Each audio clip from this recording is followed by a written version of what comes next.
This next panel of Global Ministries University in conjunction with Tangasa University in Kenya. We are welcoming now a panel of, our topic is on global spirituality and global education for our citizens throughout the world, and how do we promote global education. Dr. Frank Bashota, who will be our moderator, has served as a member of the Global Ministries University mission to Kenya over the past decade. He has collaborated with GMU staff in the development of GMU's Interfaith Education Program in Kenya. He has taught at all levels of the education system in New York State, from the primary to the graduate level, and completed graduate degrees in theology at the Maryknoll Seminary in New York and with Global Ministries University. He is also a board member of Global Ministries University. Dr. Bashota will ask our technical team to run the video of the first speaker when he is ready. I'll turn it over to Dr. Bashota. Hello, everyone. What a pleasure. I think you'll feel as happy as I am after we complete these 2 hours together, because our panelists are absolutely incredible. Not only are they wise, they are salt of the earth. They know how to get us where we need to go, and they're going to share all of that with us. Not present with us at the moment is our first presenter, John Raymaker. I'll get to John after I just momentarily introduce to you Dr. Kapoor. I don't know, is everyone in the same position on your screens as they are on mine? Dr. Kapoor is in my upper left, the second presenter. The third presenter is all the way to the other side of the screen, Tanmay Dave. And the fourth presenter will be Nahid Ahmed. And I think you're in for an evening that you will not forget in a long while. The program is 2 hours. The first speaker has a 40-minute segment. Each of the other three speakers has 22 minutes. Then there'll be a slight, a brief discussion between the panelists, and then Q&A. And as we move along, I think you'll see the connectivity in the entire program. Let me give you a bio of Dr. Raymaker. John Raymaker will be speaking about the theological and philosophical perspectives on education for global citizenship. Born in Brussels, Belgium in 1936, Dr. Raymaker received his PhD in 1977 at Marquette University. Dr. Raymaker was a missionary in Japan from 1965 to 2003, a lecturer from 1987 to 1996 at Hosei University, and a professor at Junshin University from 1989 through 1993. Professor Raymaker is a member of Religion Philosophy Association of Japan and the Theological Association of Japan. John married Krista Raymaker on August 22nd, 2003. And besides authoring many books, which allow us to have insights about his mentor, Bernard Lonergan, he also collaborated with Dr. Gerald Grudzen on texts that are directly that they directly impact our journey today, walking together in the light of Fratelli Tutti and Laudato Si. With Dr. Grudzen and a colleague, Joe Holland, they wrote Spiritual Paths to an Ethical and Ecological Global Civilization, Reading Signs of the Times with Buddhism, Christians, and Muslims. And then Dr. Raymaker and Professor Grudzen wrote Papa Francisco Conciencia del Mundo, Construyendo Puentes Necesarios en un Mundo Problemático. And you know, that can be translated pretty easily. It's Pope Francis, the conscience of the world, and what is necessary in a world filled with problems. They also wrote, Will Papa Francis Pope Francis or a successor call a Vatican III Council, some global and historical perspectives on the ongoing crises. Dr. Raymaker's discussion today provides the philosophical and theological basis for the discussion today, Education for Global Citizenship, as we walk together in the light of Fratelli Tutti and Laudato Si. Let's all of us listen closely as John Raymaker first shows us that global citizenship based on these philosophical and theological foundations are foundations also of interreligious dialogue. And he defines for us at the beginning of his presentation that today,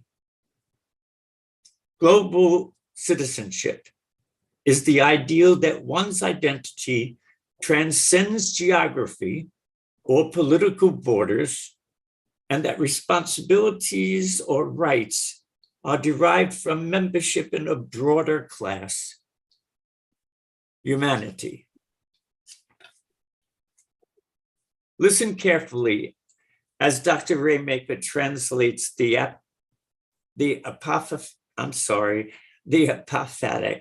apophatic into concrete actions of global solidarity, of global citizenship, especially when Professor references Bishop John Shelby Spong, Zen Buddhism, Christian theologian Paul F. Knitter, and Oxford's 2022 Word of the Year, Goblin Mode. And now Dr. John Raymaker presents theological and philosophical perspectives on education for global citizenship.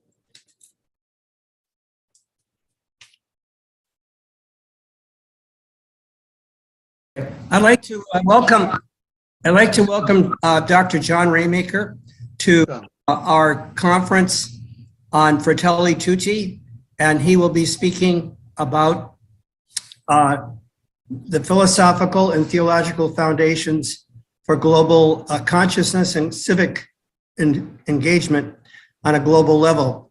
We know that this conference is meant to appeal to building human solidarity across the world, and this lecture by Dr. Raymaker provides a philosophical and theological foundation for human solidarity.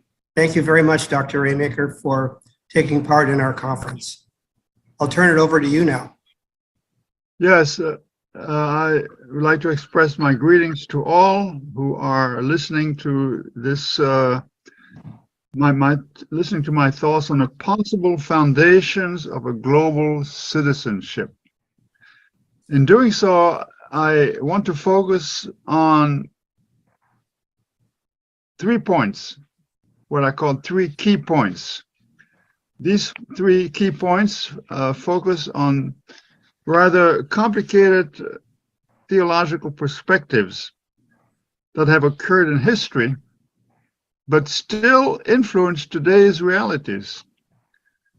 These three key points that I shall touch on underlie what might enable or impede global citizenship. I believe that the world religions, in an ideal way, can provide the best criterion for global citizenship. But in reality, tribal mentalities or the lust to conquer and dominate, for example, the way Putin behaves, or even President Xi in China, undermine the ideal. These two realities are facts that may make notions of global citizenship moot, that is, difficult to attain. Despite these real limitations to developing genuine, possibly effective notions of a global citizenship, I shall attempt to address problems and possible solutions to how humans may effectively strive to become global citizenships by revisiting two notions that date back to the 1960s.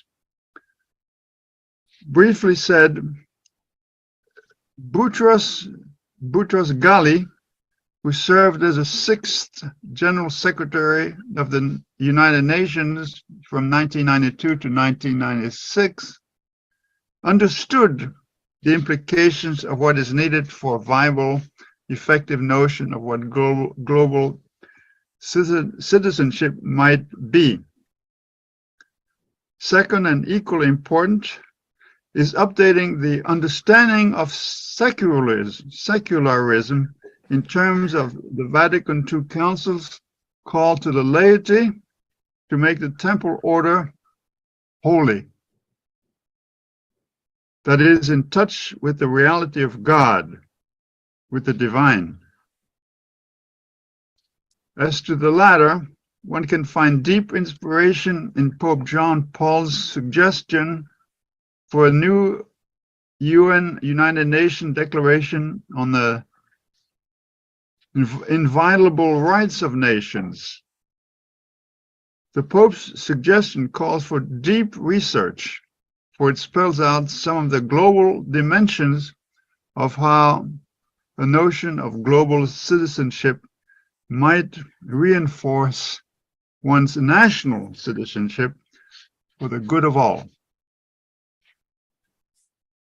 For present purposes, then, let me spell out three key underlying notions I want to emphasize today. First, I shall approach the theme of global citizenship from the aspect of the philosophical and theological foundations of interreligious dialogue, in large part based on Bernard Lonergan's overall achievement in philosophy, theology, and economics. Here, I shall compare some developments that have occurred in history. Second, I shall focus on the three theological virtues of faith, hope, and charity, which implies some form of the apophatic. The apophatic means the ineffable, what is beyond words, the mystery of underlying realities that in various ways inform all the world religions. This ineffable dimension, the apophatic, is the most common denominator that characterizes the world religion's approach to the beyond. My third point, I shall seek to briefly specify how Lonergan's book, Method in Theology, supports the arguments I make in parts 1 and 2. Here, there should, if time allowed, include references, for example, to the Universal Declarations of Human Rights and the work of Pope John Paul II. As a preamble, one might argue that there are only two universalist religions. These two universal religions are Buddhism and Christianity. The reason for their universality is their ability to cross borders and be uncoupled from cultural baggage, enabling them to be relatively easily integrated into existential cultures.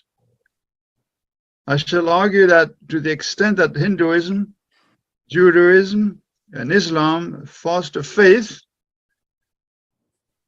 hope, and love, they are also open to the universal and to fostering a notion of global citizenship. Another reality is that global culture since the 18th century has been more and more subject to secularist premises that may undercut religious notions that might enable global citizenship. My first topic then touches on the global citizenship as based on the philosophical and theological foundations of interreligious dialogue. Let's reach back to the history of Greece.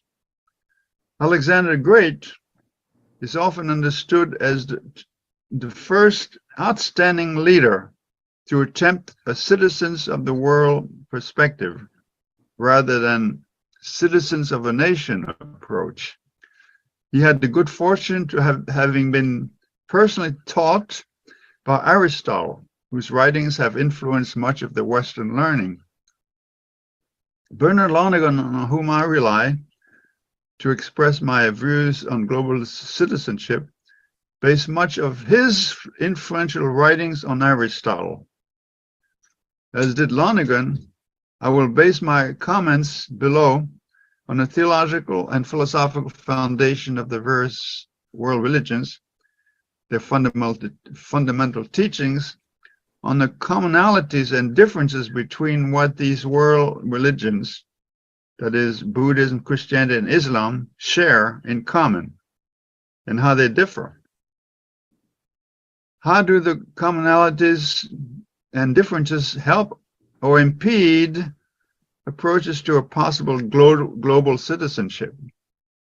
In the case of Alexander the Great, he died in his early 30s while bent on military conquest. In the case of Lonergan and other theologians who have written on interfaith, interreligious cooperation, they are faced with many divergent, often irreconcilable views expressed by commentators or theologians.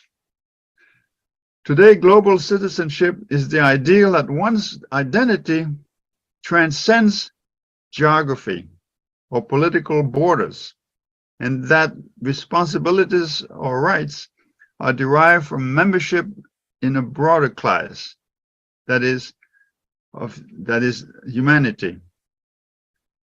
On the other hand, in ancient Greece and even today in India, for example, there is much polytheism, belief in various gods.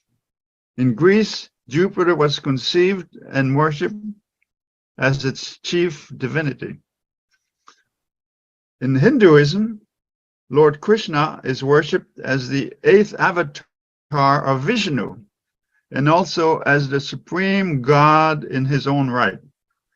He is the God of protection, compassion, tenderness, and love, and is one of the most popular and widely revered among Indian divinities. Some Hindu scholars refer to Krishna as the Hindu form of expressing human solidarity. Karen Armstrong notes that the most famous persona or avatar of the god Vishnu was the character of Krishna. A very short, abbreviated allusion to Hindu thought. In Buddhism, there are more vague references of solidarity which might underpin notions of global citizenship. For example, Nagarjuna, who lived from 150 to 150, was an Indian Mahayana Buddhist scholar, saint. He is widely considered one of the most important Buddhist philosophers, one of the greatest thinkers in the history of Asian philosophy. He is also the founder of the Madhyamata, that is middle way school of Buddhism philosophy.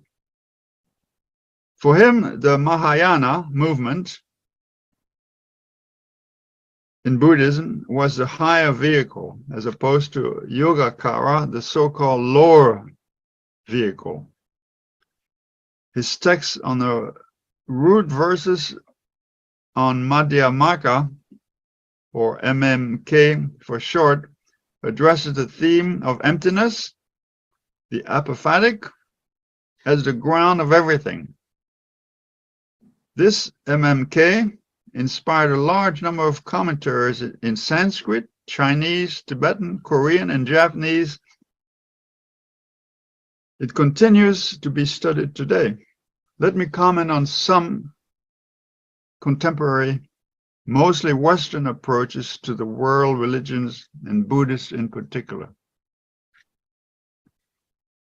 Recognizing that all persons comprise a single community, the Catholic Church's Vatican II Council Declaration on the Relationship of the Church to Non-Christian Religions asserted that men look to the various religions for answers to the profound mysteries of the human condition.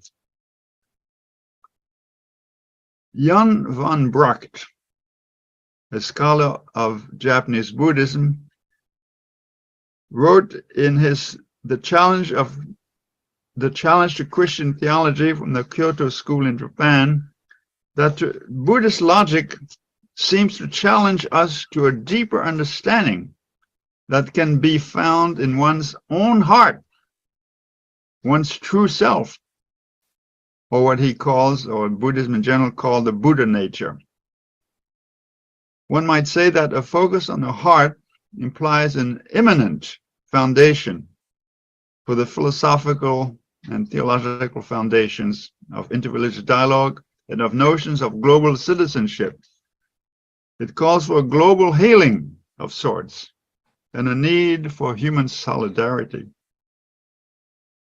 One might say that finding a deep understanding in one's own heart is reinforced by notions of the apophatic. The word apophatic means an approach to God or ultimate reality obtained through rejecting concepts, go beyond concepts that might be applied to God. God is beyond concepts. The apophatic divinity, I shall argue, is an important antidote to some excesses that now occur in everyday life. The next topic is the importance of a grounding notion of the apophatic and of faith-belief distinction as religious foundations that can reinforce the grounding of a global citizenship. Bernard Lonergan summarizes the faith-belief distinction issue in his book, Method in Theology, in his treatment of progress and the manner we can overcome false beliefs. He is not merely concerned with false beliefs, but also the false believer and the manner in which one happened to have accepted erroneous beliefs. Such a person has been co-opted by the social surd, by biases, etc. False beliefs can prevent one from being oriented to the mystery of love, to the apophatic. A loving faith, on the other hand, can unite those who have different beliefs. one has to look into the manner in which one happened to have accepted erroneous beliefs, and one has to try to discover and correct carelessness, the bias that led one to mistake the false for the true. This view, held by the early Lonergan, should be adjusted to align with his later position on the transcendent notion of value as a distinct component of the object of our transcendental yearning, a component which is not reducible to the intelligible. In parts 2 and 3, I shall comment further on the faith-belief distinction. The Lonergan scholar, Gordon Rickson, has written that apophatic mysticism can help people achieve self-transcendence. This is so because it touches on the infinite, on the limits to which humans are subject. But it can also be a way whereby leaders and practitioners of the world religions can be brought into effective contact with one another and with people without faith. The two popes, John Paul and Francis, have effectively led the Catholic Church into encounters with leaders of the world religions. And in effect, that has touched on enabling and sharing the foundations of religious theological encounters at least. Thomas Merton excelled in this domain. Or if you go to in India, Bede Griffith, a Benedictine monk, addressed some of the philosophical foundations. He sought to create an authentic Indian theology by constructing a Christian Advaita, that is a non-dualist monism based on Sankara's philosophy, and by living a Christian sannyasi, that is rejecting earthly possessions. Recent popes have effectively led the Catholic Church into such encounters with leaders of the world religions. And in effect, this has touched on enabling and sharing the foundations of religious theological encounters and a global citizenship by delving into deep roots of religious foundations and possible compatibilities. In their book, Spiritual Paths to an Ethical, Ecological, Global Civilization, which touches on the signs of the times with Buddhists, Christians, and Muslims, I, John Raymaker, along with Gerald Grutson and Joe Holland, in a book published in 2012, argue that mystery informs human consciousness. Mystery informs human consciousness.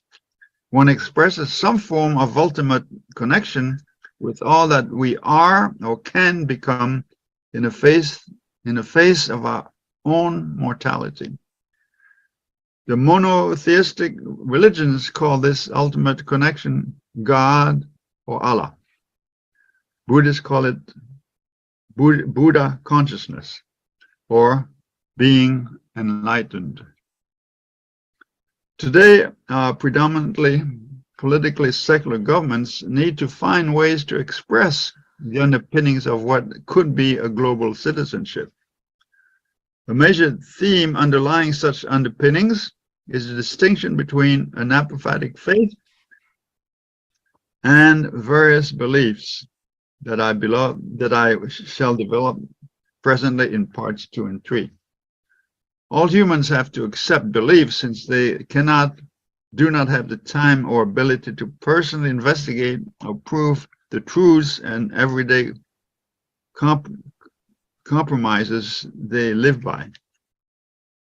A major theme as to the foundation of interreligious dialogue and how it might impact on global citizenship is the role of revelation.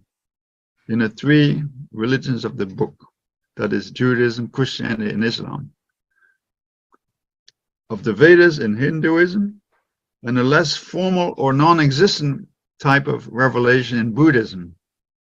Buddhism relies on enlightenment, being enlightened through meditation. My second topic touches on the three theological virtues of faith, hope, and love.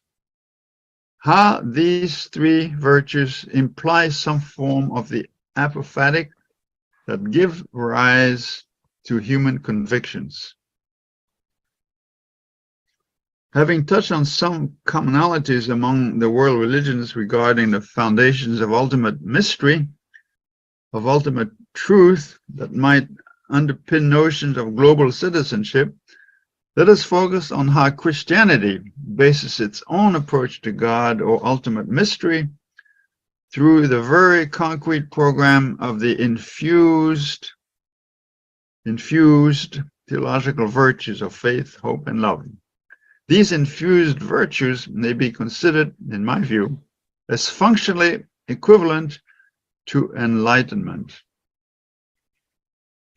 When referring to function, as I do here, one is reminded of Lonergan's classic appeal to the central role of the 8 functional specialties in doing theology in his book Method in Theology.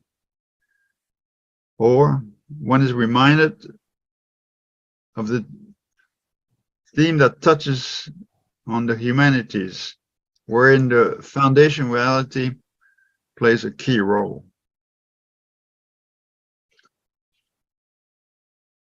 Let me talk about translating the apophatic into concrete actions of global solidarity, of global citizenship.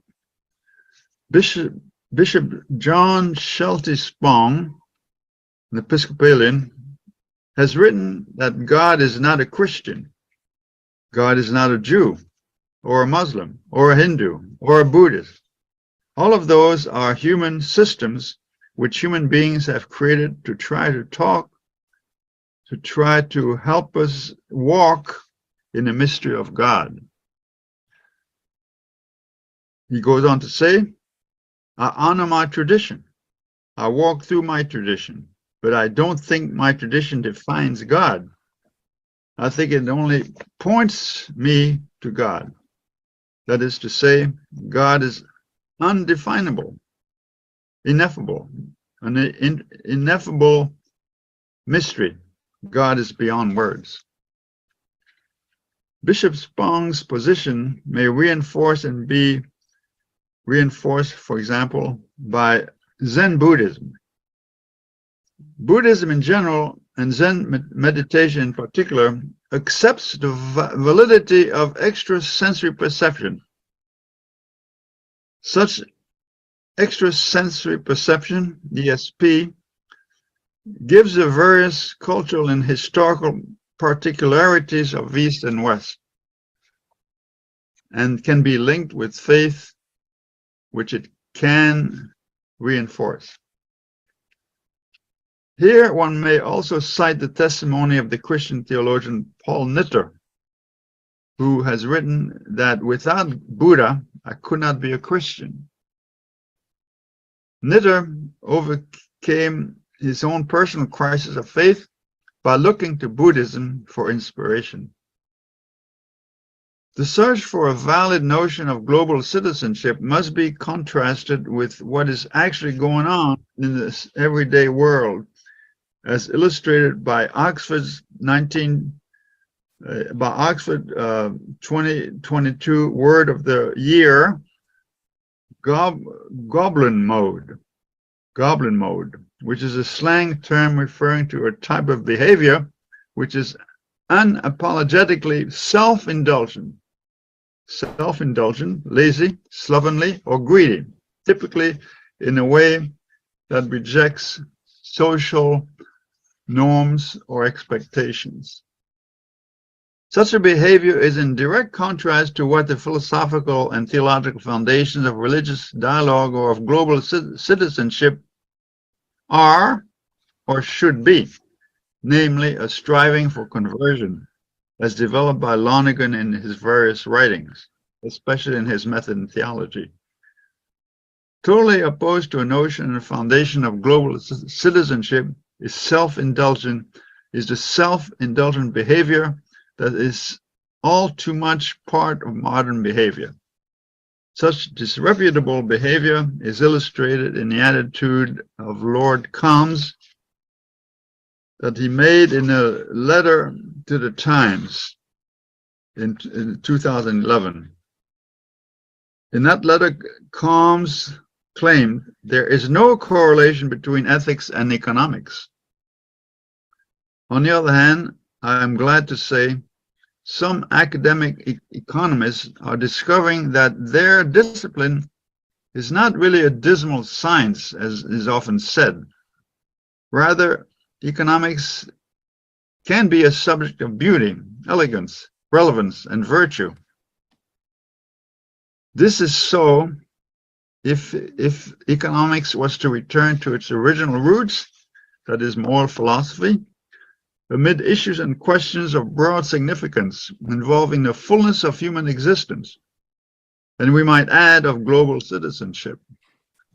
Today, more than ever, each of us, all of us, tap into the innate love, compassion, joy, beauty, and wisdom informed by a values-led education, an education centered on values. Economic understanding might ignite the much-needed passion in us to become the architects and builders of a better world, which we are all yearning for. Presently, Western economics can be criticized as being based on a rationalization of competitive behavior and maximizing profit for the benefit of a limited few, dependent upon the depletion of natural resources and the long-term degradation of our shared environment. Buddhist economics, on the other hand, is founded upon the interdependence of mankind and the environment, thereby providing a sound foundation based on compassion for all sentient beings. Its goal is to maintain a sustainable environment while affirming shared prosperity and the minimum of suffering for workers, customers, shareholders, and society. In the West, Buddhist economics, treated as an academic topic, began with the famous E.F. Schumacher's essay, which is entitled Buddhist Economics. Schumacher published this in 1966, and later he wrote on this in his famous book. Schumacher forewarned us of the problems of overwork and dwindling resources. The ideal economic system described by Schumacher revolves of everyday people. Work is meant to be meaningful and creative, not a stress and distaste. Machines are used to improve a person's work, but not to replace it or make it. Recreation is found rather than in the consumption of resources. The economy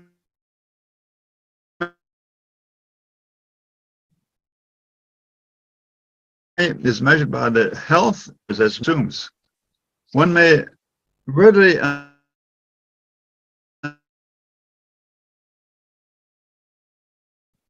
understand that true motions of a chip. Let us note here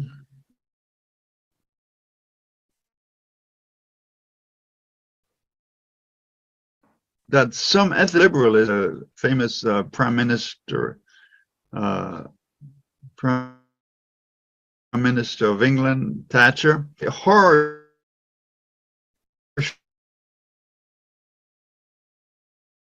show of all tricks and no nadir of decadence. One might add that neoliberalism undermines the notion.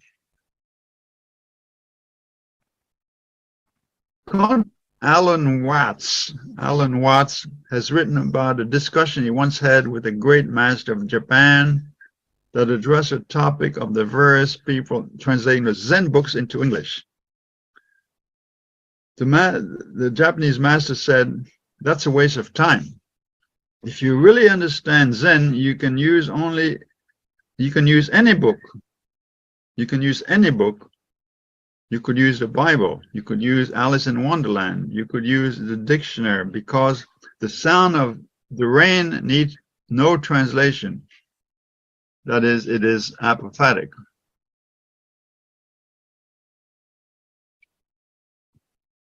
My third topic today touches on how Lonergan's method in theology supports the above arguments and lays a ground for global citizenship with his book Insight and his distinction between faith and beliefs, which he addresses primarily in Method in Theology.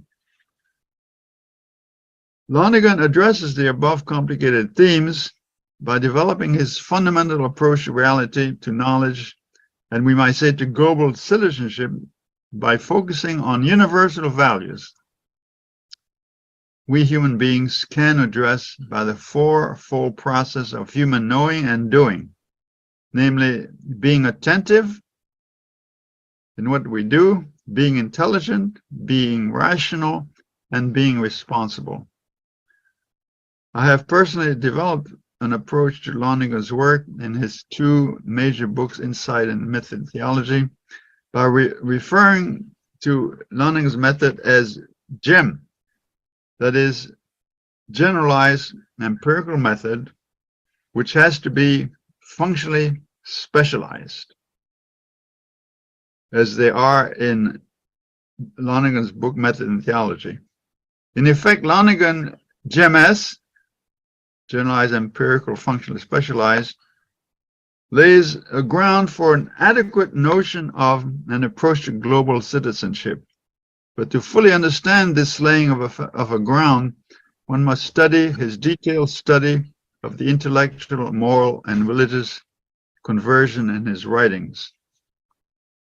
Lonergan summarized the faith-belief distinction issue in Method in Theology in his treatment of progress and the manner we can overcome false beliefs. He is not merely concerned with false beliefs, but also the false believer, and the manner in which one happened to have accepted erroneous beliefs. Such a person has been co-opted by the social surd, biases, etc. Here we must again advert to the very important distinction between faith and beliefs that Lonergan borrowed from a Harvard scholar, a distinction which is not made in French or German, for example. Faith as an ineffable religious mystery can unite members of various religions, while the concrete teachings of their various religions, namely its beliefs, tend to separate believers, inasmuch as these concrete beliefs do not account for the apophatic mystery which is at the core of the philosophical and theological foundation of religion as such, but is also relevant when it comes to global citizenship. Excuse me. Lonergan's borrowing and slightly revising the faith-belief distinction illustrates his uncanny ability to reach out to secularism by exploring major problems that have confronted philosophers and theologians since early Christian history. Excuse me. Due to his wide-ranging scholarship, one can rely on Lonergan's writings to help solve major philosophical and theological issues. His method might pave the way to a global citizenship. As noted above, a key issue here is to arrive at some sort of consensus based on the ineffable character of ultimate reality, the apophatic aspect of God, that transcends the limitations of words and concepts. On the other hand, false beliefs prevent one from being oriented to the mystery of love and to the apophatic. A loving faith, however, can unite those who have different beliefs.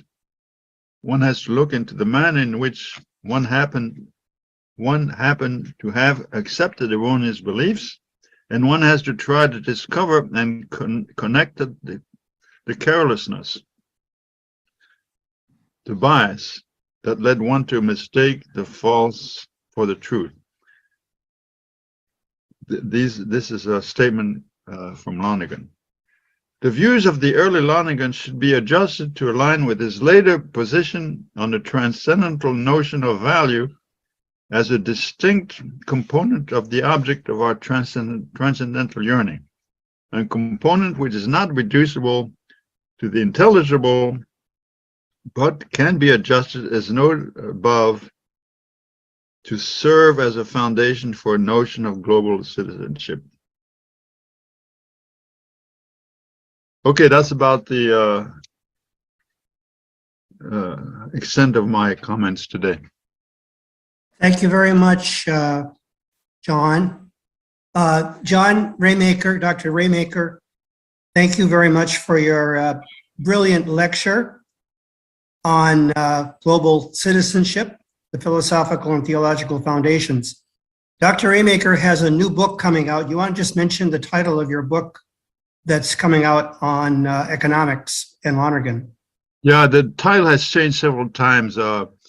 Basically, it calls us to be attentive to the real foundations of economics, as opposed to what has been transpiring for many years.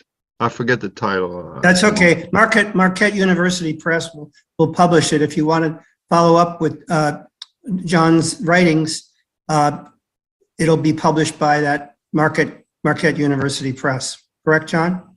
Yes, it should be published within 2 or 3 months. Right now, we're waiting for the Library of Congress number, and they take 8 weeks. So John and I also have published other books on other themes, as he mentioned in his lecture, including one on Pope Francis, which is available both in English and Spanish. So John, thank you very much. This was a wonderful lecture. And if people have questions, we will forward them to Dr. Raymaker and he can answer via email, since we're recording this lecture because of the time difference between the US and Germany. So John, if there are any questions about your lecture, we'll forward them to you. And you can reply to those questions. Okay, I'll do so gladly. Thank you. Thank you very much. We'll end there, and we'll hope that other people will respond with some of the questions in the chat room. Thank you very much. Okay, thank you now. Bye.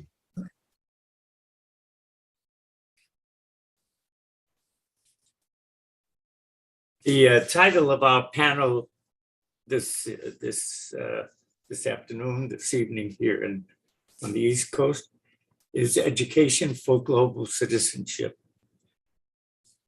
I think Dr. Raymaker has made it perfectly clear that the perspectives that he brings to us lay a great foundation for what we need to learn so much more about. He mentions in his discussion that, in fact, some of the very same practices that promote can also be destructive. And it's how we bring all of this to the table as educators, those of us who are moving in that direction with with an emphasis on the education and how we can provide an education that speaks of global citizenship and presents it to all.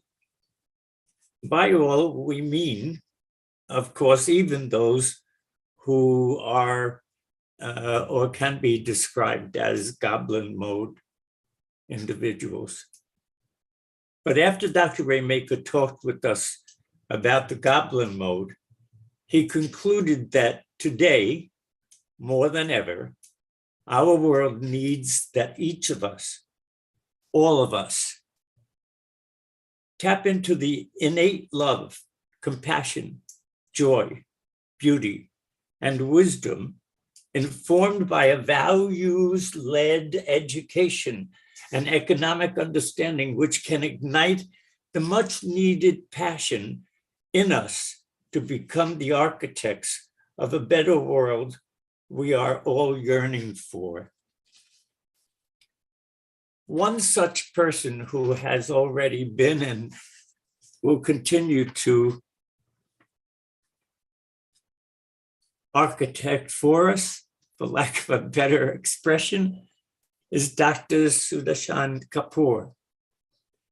Born in Punjab, India, Dr. Kapoor learned the value of nonviolence from his mentor, Gandhi.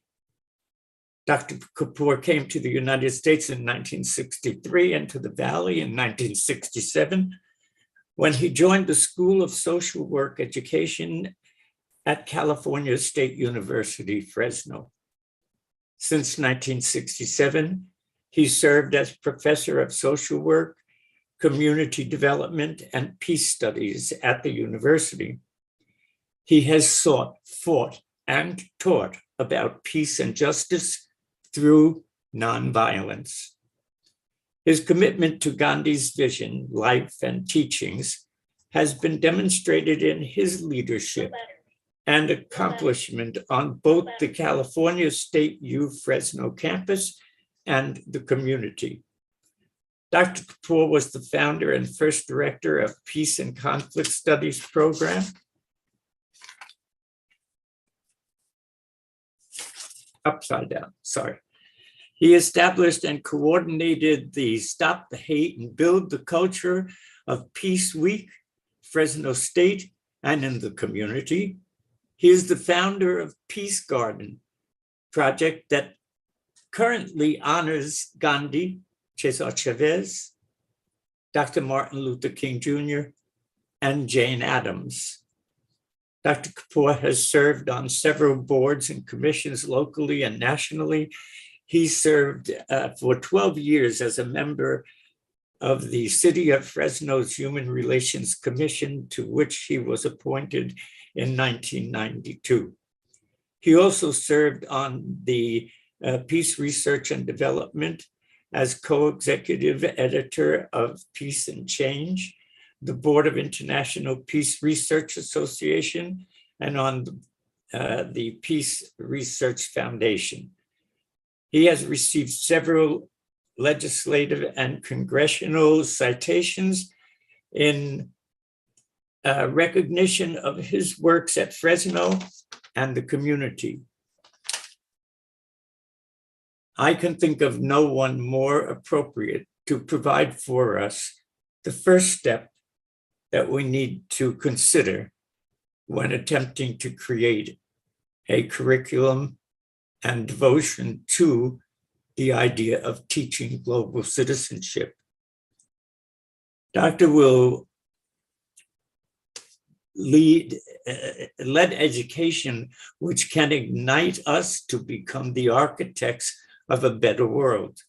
And perhaps after we hear what Dr. has to say, we'll have a better idea of how we can become partners in that architecture attempt. Dr. Kapoor.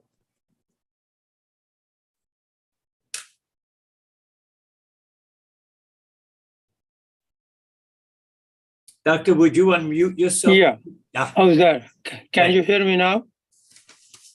Well, first of all, Pishoti, is that how you pronounce your name? That's Excuse one me. of the best. That's one of the best. Yep, you did good. Thank you. Because sometimes I'm a very non-violent person, but I don't want to be violent in pronouncing the names incorrectly. Well, thank you very much for your, Did I do okay? yes, thank you. You did very well. You get A+ grade. Thank you. First of all, thank you very much for your very generous introduction. I'm not sure if I deserve all that. I certainly feel very blessed that I'm in the company of great scholars and friends here today. This morning, I listened to the presentation by Bishop Stowe, which was on just peace. Why, it was a very powerful presentation. And I must say, I learned a lot, but I also felt a little bit intimidated because of the terminology and the phraseology that Catholic teachers and philosophers use. I'm not very familiar to that. So I will have to apologize actually for not being that scholarly in my presentation, as we just heard from our previous speaker, which was excellent presentation philosophically and theologically. I'm a practical kind of a person, an activist, have been an activist all these years in my life.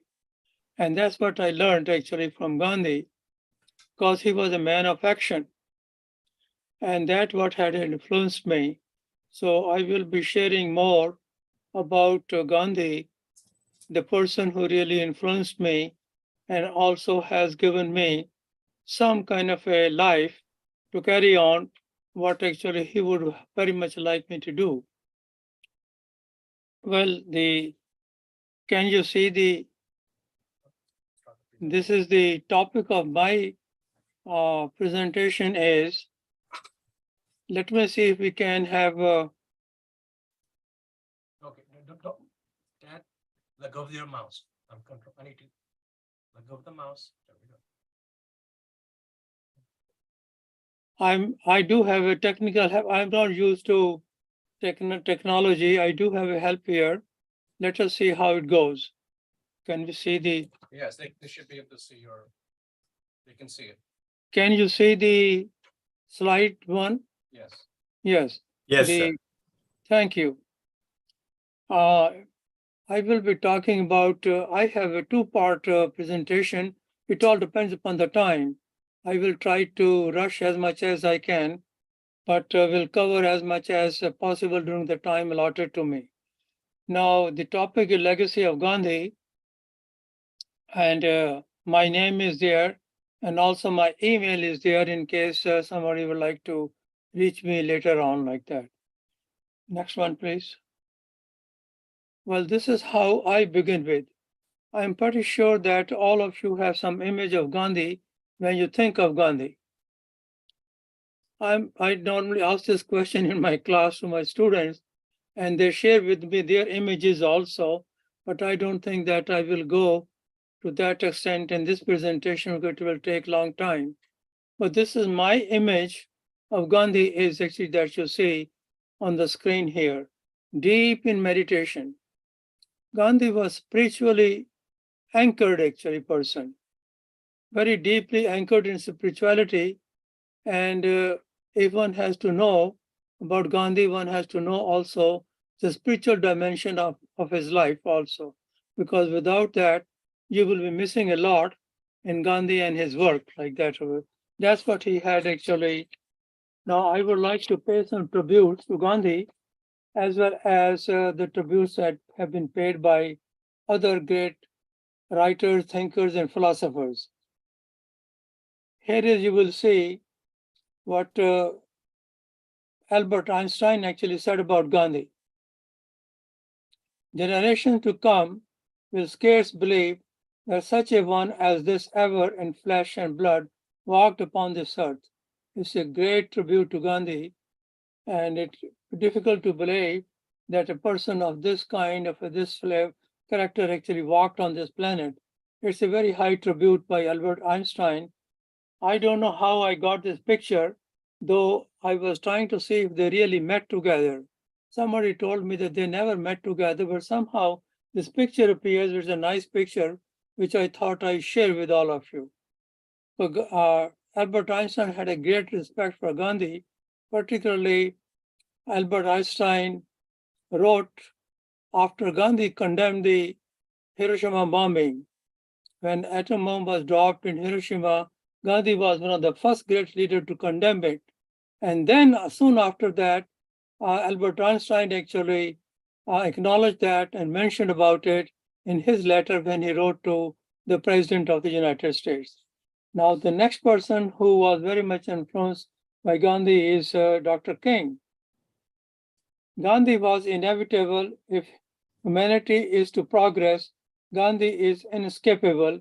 He lived, thought, and acted inspired by the vision of humanity evolving towards the world of peace and harmony.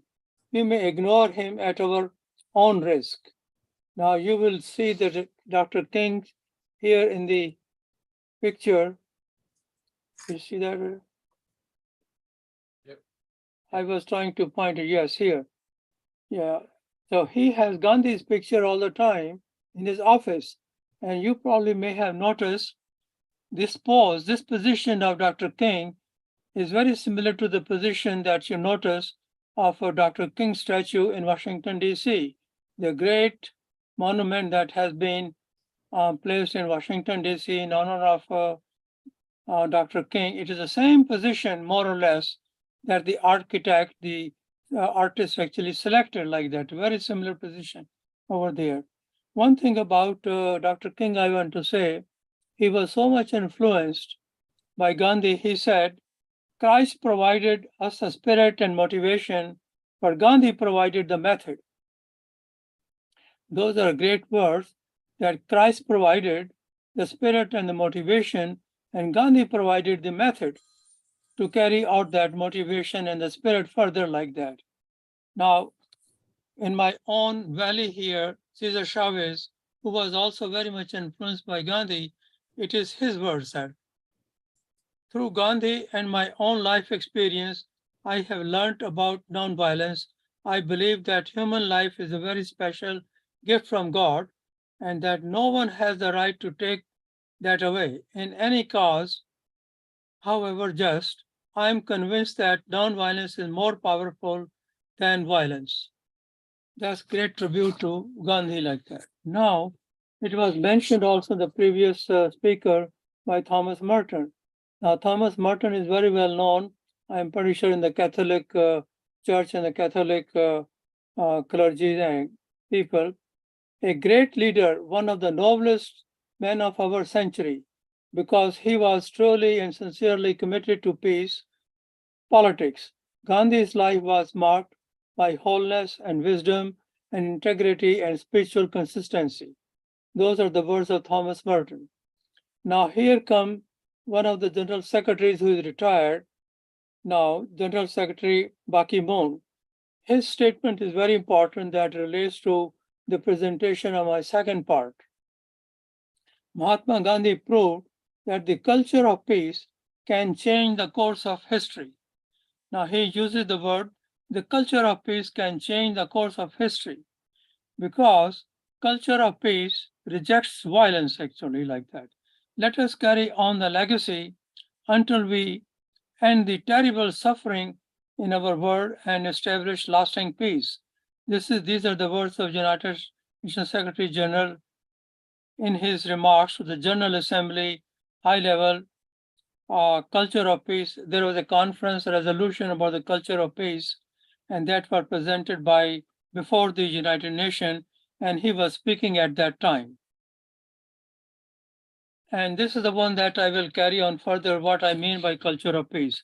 Now, there are other leaders also who have mentioned about Gandhi. Now here, Prime Minister Modi, who recently advised Putin actually, and these are the words of Prime Minister Modi actually of India.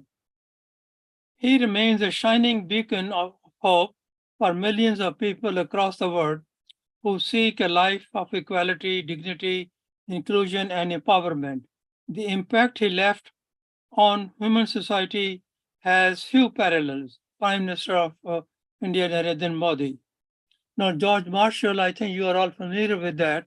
He was a Secretary of State when Truman was president, and he was the one responsible for the Marshall Plan to reconstruct Europe.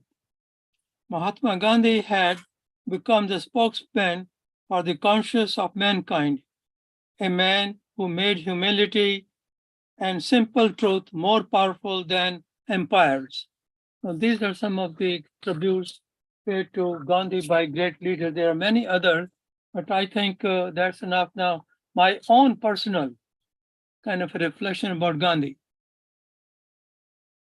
I think you can, my screen is there. Can you all see that? Is that right? Very good, thank you. Now, Gandhi was one of the most revered person of the 20th century, known all over, not only in India, but throughout the world. And United Nations actually declared October 2nd in his honor a day of nonviolence. I'm pretty sure you are familiar with that.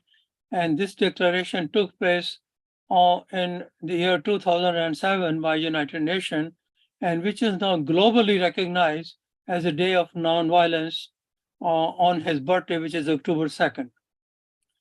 And Gandhi is the most written about person after the Bible. This is the finding of the UNESCO. In every culture, in every written language, you will find something written about Gandhi. So he was so much known and written about. He was a devout religious person, but also a political genius and strategist. Now, this is something actually that, because this is a conference which has some religious implication, a religious dimension, Gandhi was a very religious person, very devout religious person, but his religion had no geographical boundaries, and that is what is very impressive that we can learn about Gandhi, that what he meant by his own devotion, his own learning about the religion, like that. Very practical, visionary thinker, philosopher, and a practical idealist. He is known as a karma yogi par excellence, which means a man of action. He perfected the art of mass social action known as satyagraha or civil disobedience. Actually, I would say this is the method that he was the person who perfected it and later on used by Dr. King and also Cesar Chavez here in our valley to address the problems and issues of the farm workers. He was a patron saint of the peace movement, father of human rights movement in the 20th century. Able to work in more than on one front. This is what has impressed me, that Gandhi is a very unique personality and very impressive to me, that he was able to work on more than one front at the same time. Though he was very active on the political front, but at the same time, very active in bringing social change and reforms in the Indian society. And he came up with an 18-point program, a 19-point program to reconstruct India. That is one of the India of my dreams. I have a book here somewhere, and the title is India of my dream, and in which he talks about how India should really reconstruct, rebuild after independence, like that. So he was working on more than one front at the same time, getting independence for India and also bringing social change and reform within the society, like that over there. And inspired by Gandhi and India's struggle for independence, more than 70 nations achieved independence from colonial power. That's a great contribution that he inspired many other nations to achieve their independence, and who felt actually indebted to him because of the struggle for independence in India inspired many nations. Gandhi's life is a story of progressive evolutionary journey of a soul. And this is what I think is an evolutionary journey. It's a journey of a soul, like that. Actually, he became a bridge between humanity and divinity. He was born in India, educated in England, made in South Africa, and now he belongs to all of us. He was a fusion of Eastern philosophy and Western diplomacy. You know that when he was a student in England studying law, he developed a great appreciation of the legal system. And that's what he used actually in South Africa, those legal knowledge that he had in order to address the problems of segregation, the problem of discrimination in South Africa, like that over there. So he had developed a great admiration for the legal system of the Western world, like that. His life was an open book, and the title of My Life is My Message, My Life is My Legacy. Gandhi, he saw his life as an experiment, actually. That's what he was doing all the time until the end. He was experimenting like that.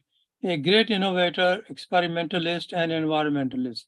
Gandhi saw love as the core attribute of the soul. Love is another name for nonviolence. That's how actually I define. If somebody asks me how to define nonviolence in simple language, simple terminology, I would say another name for nonviolence is love. And that's what actually I think need to be understood by all of us who are present here and that we can share with others also. Now, here is a list of about 20 topics that Gandhi's legacy. I'm not going to talk all of them in detail, but here's a list that has a lot of meaning for all of us. And each one of them probably is a topic for a separate discussion. Here are 20 topics: Gandhi's truth and love, God, truth and love. To him, truth was God. That's what he emphasized, that he wrote, that he was expressed actually. To him, truth is God. And he talked about love also, which is the same thing what I have heard. The word agape, is that the correct way of saying it? A-G-A-P-E, agape, which means unconditional love. And that's what he preached and practiced in his life.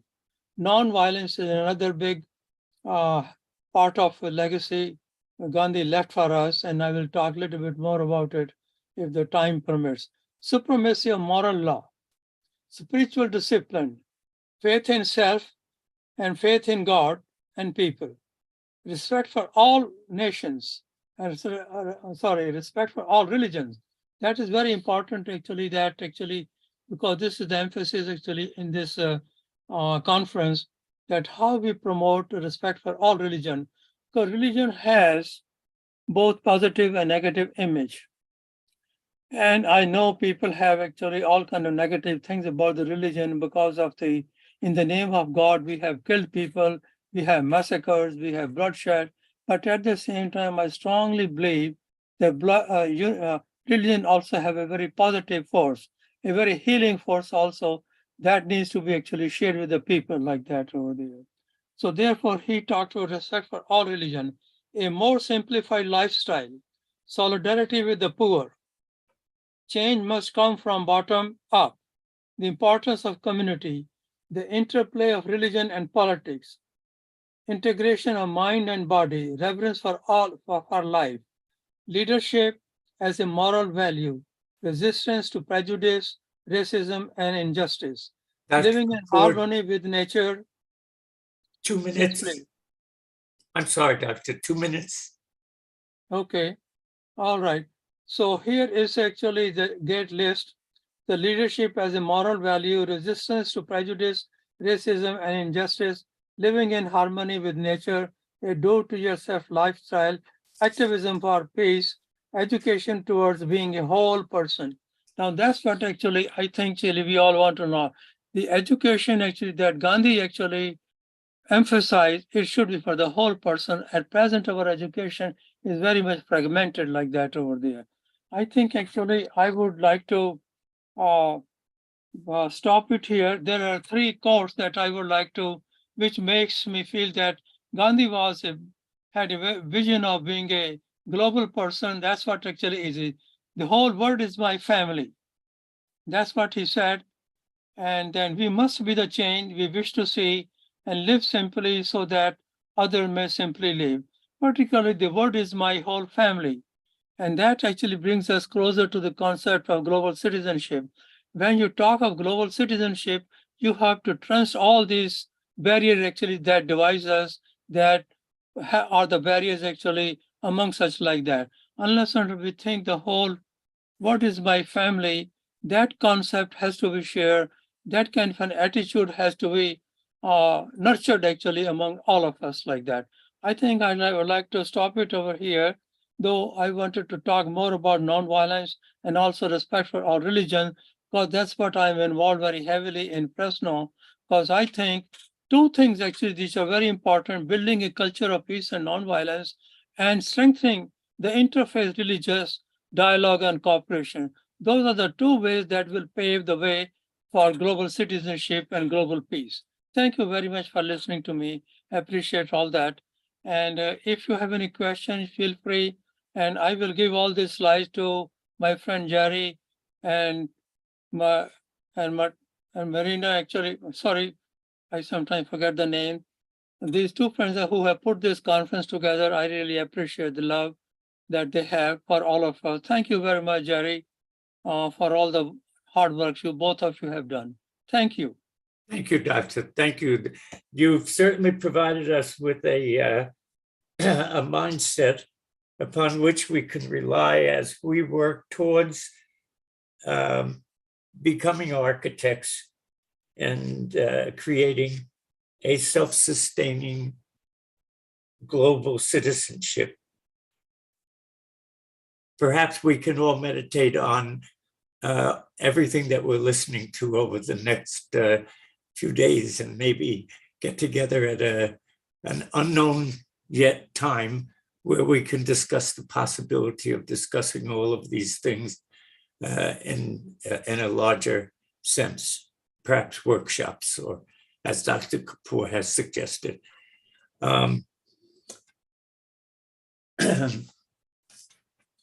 Tanmay Dave is going to take us to the next step. He was awarded his honors Bachelorate of Science from McMaster University, Ontario in 2006, a master's in Environmental Studies at York University, Ontario, 2008, a master's in Science and Education at Medill College, New York in 2010, and is presently working as a doctoral candidate in interfaith studies. Mr. Dave is employed at the Peel District School Board in Toronto. In his discussion with us today, he will elaborate on the skill sets students of today will need to master and become transformative leaders of tomorrow. And that transformation type of leadership will include continuing to help create a sustainable global citizenship. Those skill sets will include creativity, knowledge, diversity, equity, social justice, imagination, awareness, how to bring about affirmation, and most importantly, cultural responsibility, especially in the marginalized, Indigenous, and Black communities. Tanmay, will you grace us, please? Thank you so much. Thank you. And it is a blessing just to be here in the presence of other great scholars. I am going to share my screen, and I have a presentation here. So I hope you can see that. And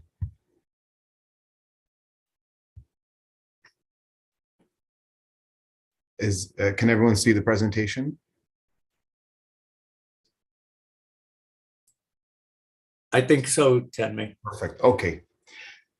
I would like to begin by acknowledging both the creator of this world and the created land that we are all viewing from, whether it is the homeland of our ancestors or whether we are on the lands that have been colonized. We should reflect on the privileges and blessings we have and recognize that these lands have been the home to other souls before us.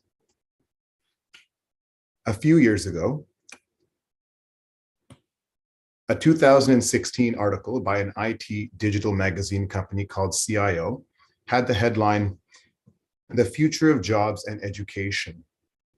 In this article, like many others we come across today, there was an emphasis on the fact that many of the careers and professions we teach about in our schools and Many of the careers and professions we teach about in our schools prepare our students for are being replaced or going to be replaced in the coming decades. Matthew Griffin, the author, noted that governments and academics estimate that about 30 to 50% of today's jobs will be replaced by technology. However, this is not just limited to the popular notion that it's simply machine operators and laborers who are being replaced.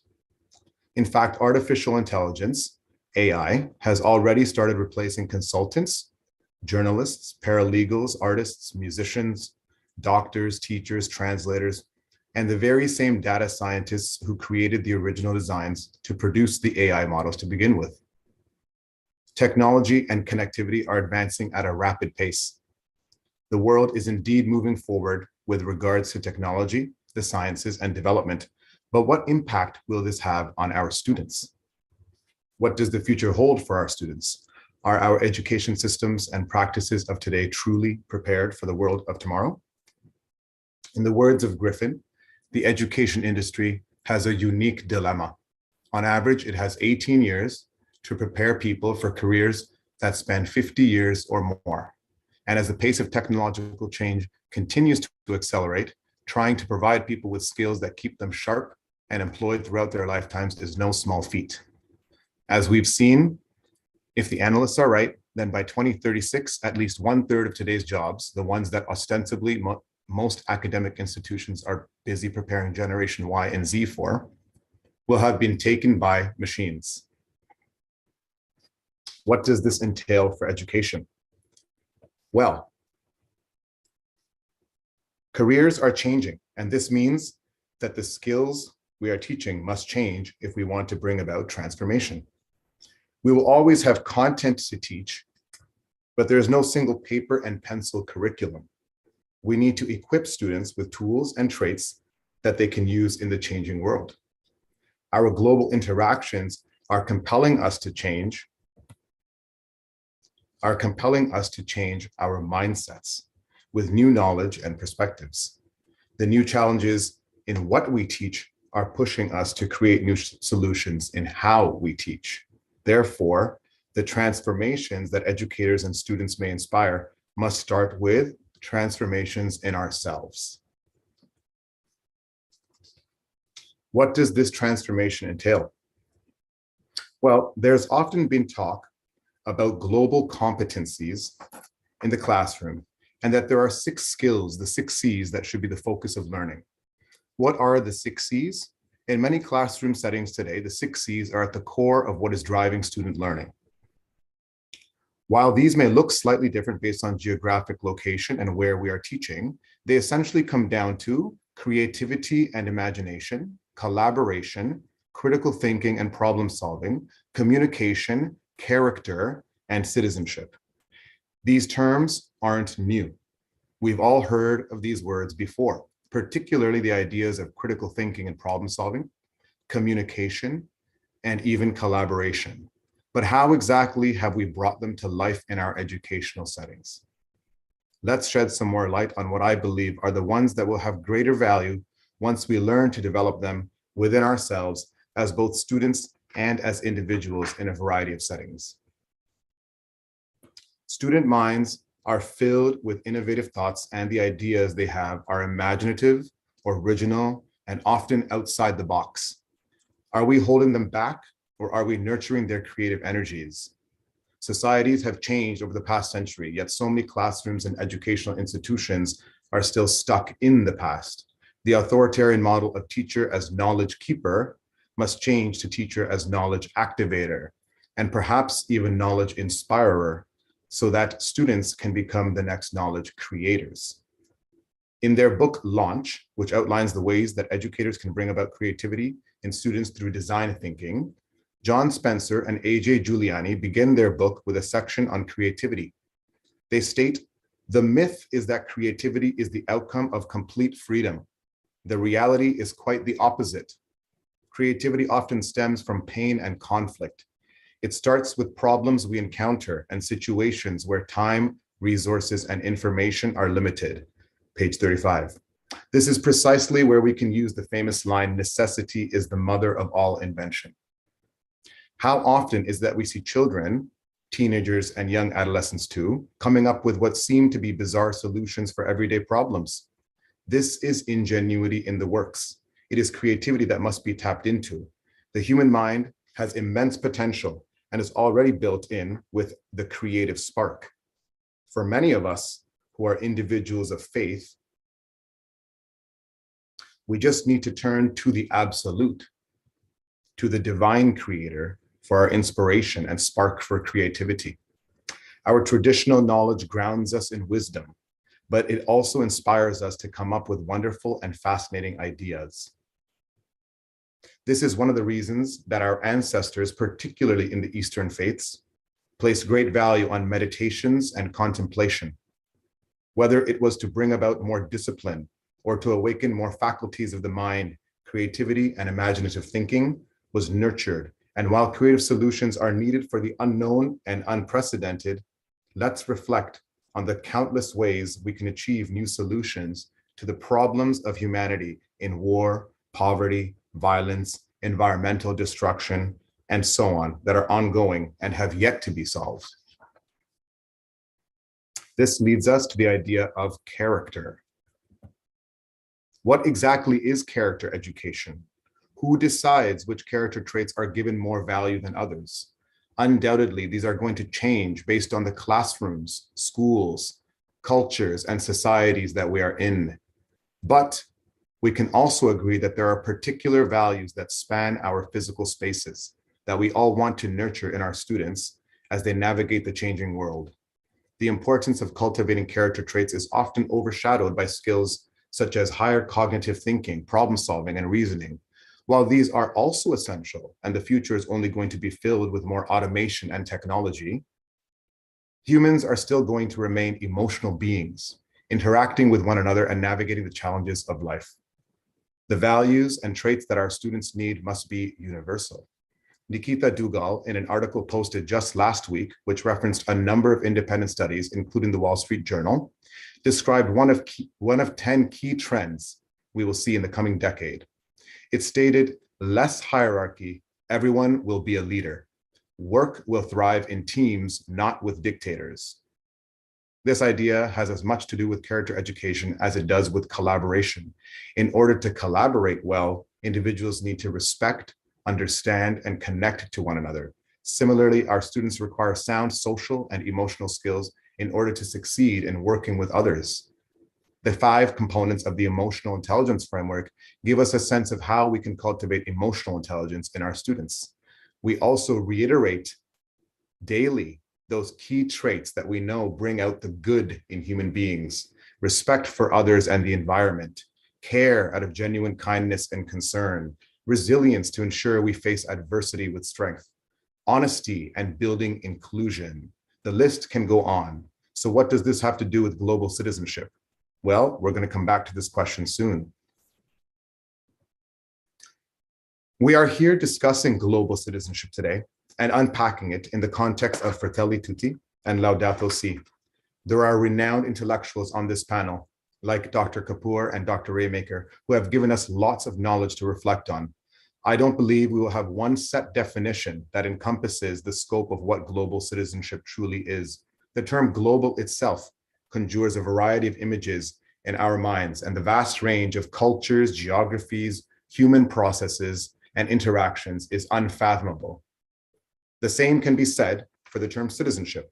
However, we can see that it comes down to at least some of these main ideas: awareness and knowledge of cultural and religious diversity and traditions, social, political, economic, and humanitarian issues across the world, thinking globally, acting locally, environmental consciousness and action, civic duties and responsibilities while honoring and upholding human rights, and social justice education, particularly for Black and Indigenous voices and those that have been traditionally marginalized, especially in the West.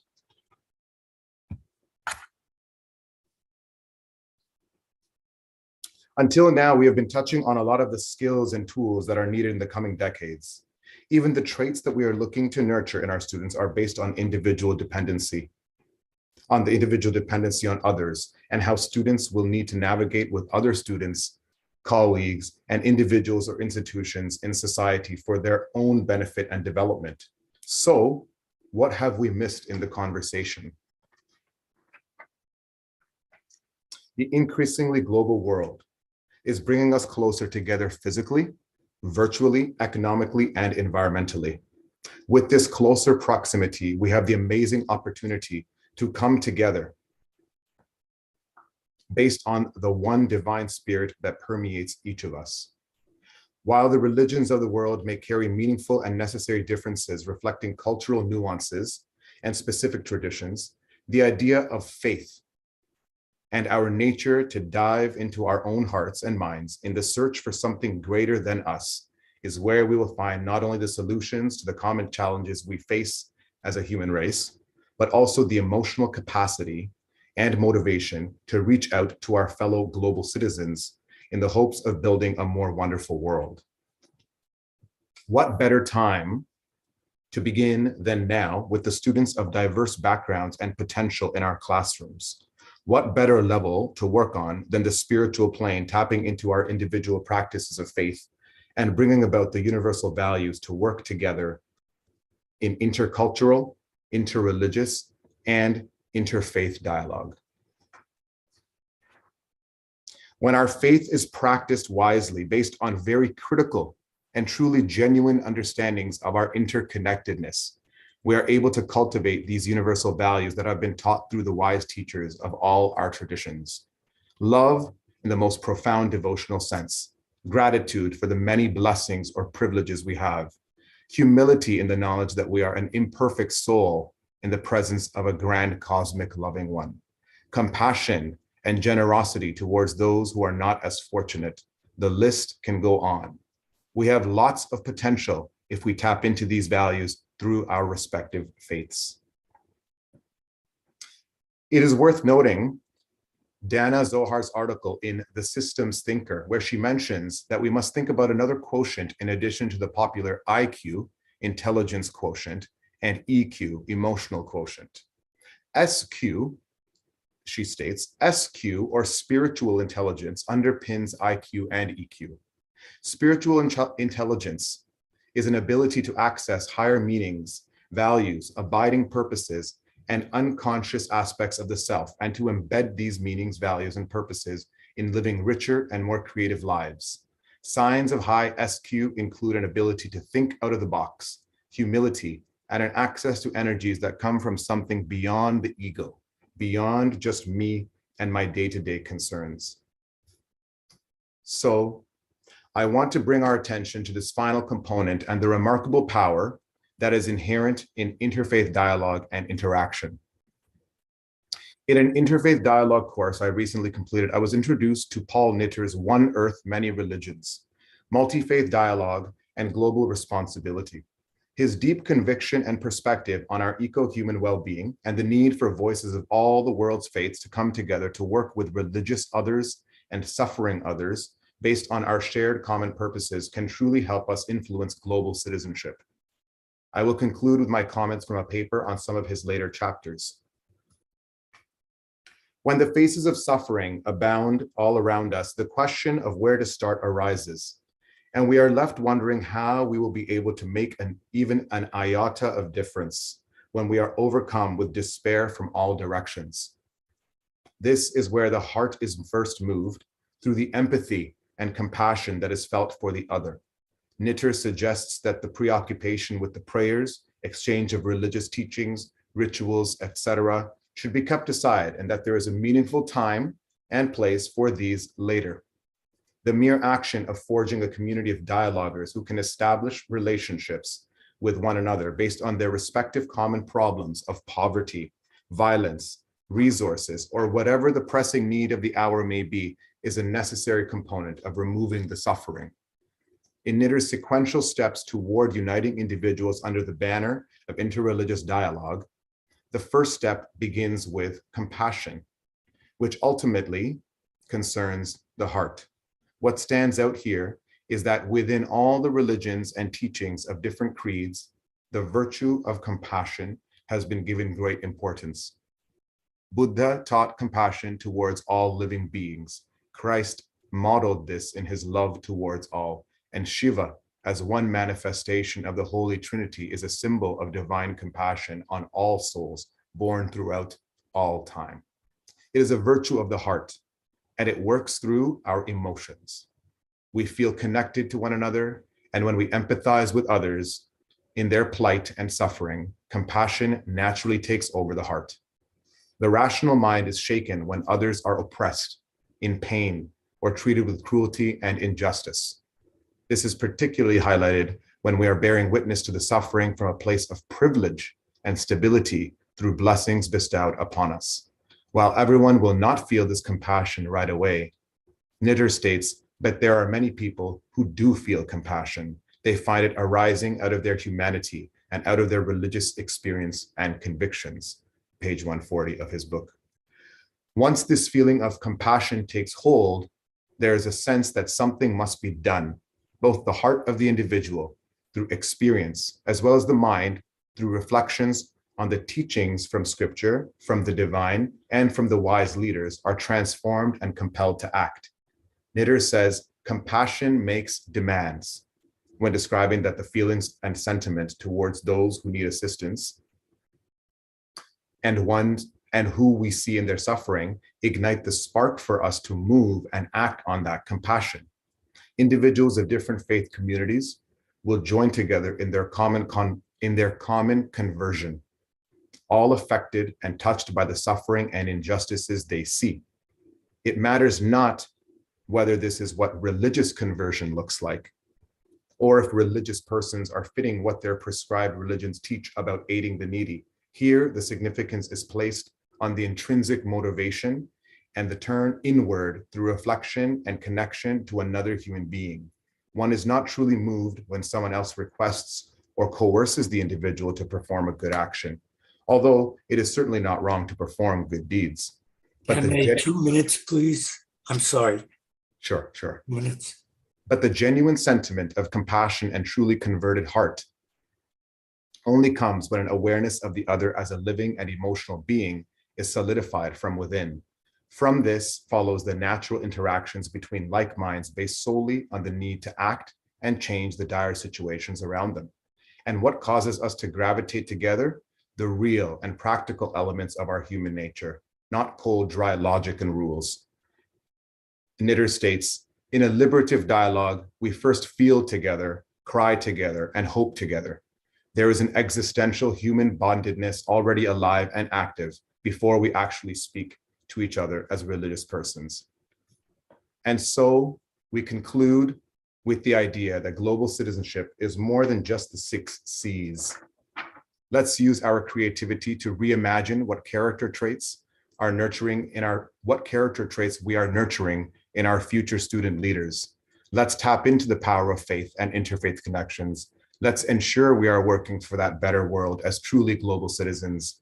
We have many letters of the alphabet to provide words for, but if we can at least see the power of the QRS that you see on the screen, we will be one step closer to the peaceful and sacred world we all aspire to achieve. Thank you. Wow, that was great, Tenmei. And this just so seems to be flowing from John's introduction of the topic to Dr. Kapoor's understanding of the aim of global citizenship, to your proportions in speaking about the technology that is affecting the young people. And for me, I'd like to pose this to all of the panelists. If we don't have time to discuss it now, perhaps we can in another time. The faces of suffering and despair that you spoke about, Tanmay, Afghanistan, Iraq, Syria, Yemen, Mexico, Somalia, Libya, Ukraine, Democratic Republic of Congo, Central African Republic, Kurdish Turkey conflict, Turkey, Iraq, and Syria. All you have to do is turn on a television, and our young people can sit and stream in murder and mayhem. What effect is this going to have on the creation of global citizenship? Nahid Ahmed is the director of the Connect program in Celaya as an international nonprofit that provides technology-enabled global exchange and education programming of higher education. Nahid is a facilitator, trainer, and conflict resolution expert. And at Celaya, she drives the strategy and implementation of their flagship virtual exchanges initiative.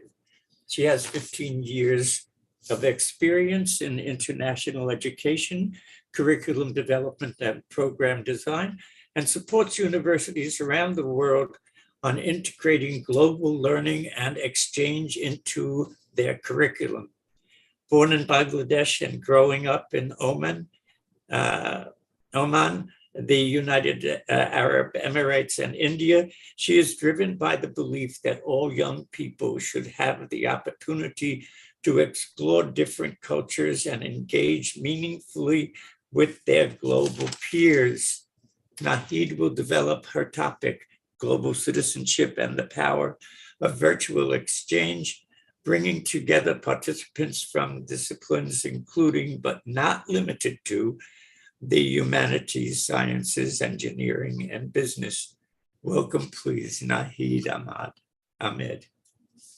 Did I say Celaya wrong?